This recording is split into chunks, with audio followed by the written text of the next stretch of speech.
வேற வீட்லயே ரெஸ்ட் எடுக்க சொன்னாங்க. என்ன பண்ண போறாங்களோ தெரியலையே.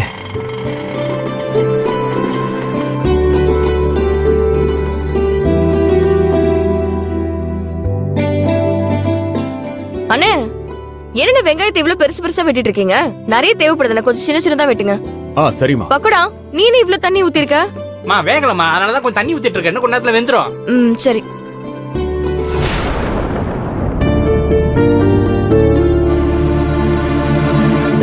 வேலு, என்னங்க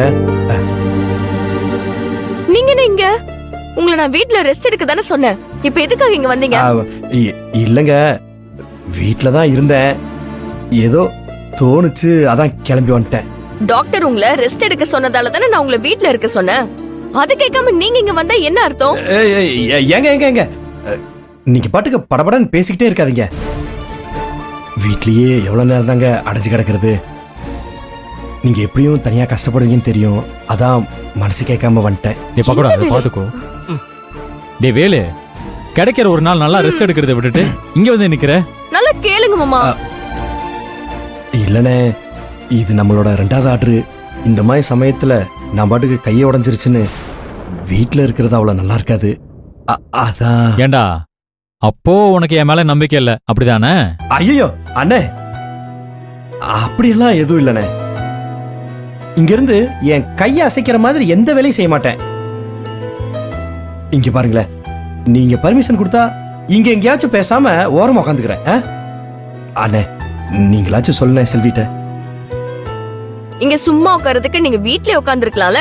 வீட்ல இருந்திருந்தா கொஞ்சம் ரெஸ்டாவது கிடைச்சிருக்கும். செல்வி, தினமும் காலையில இருந்து நைட்டு வரைக்கும் வேலை செஞ்சு பழகினவன் சும்மா வீட்டுல இருக்க முடியல போல. அவன் என்ன பண்ணுவான்? அதான் வந்துட்டான். அண்ணே, நீயாவது புரிஞ்சுக்கிட்டியே. நீங்க பேசாதீங்க.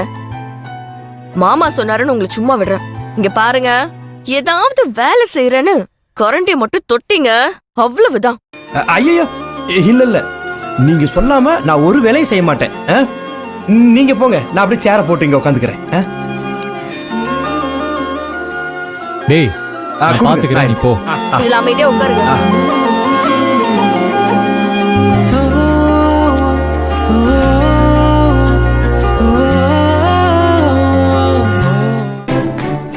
வெட்டி வைங்க. பக்கோடா, இத கழுவி எவ்வளவு வேணுமோ அவர்கிட்ட கொடு.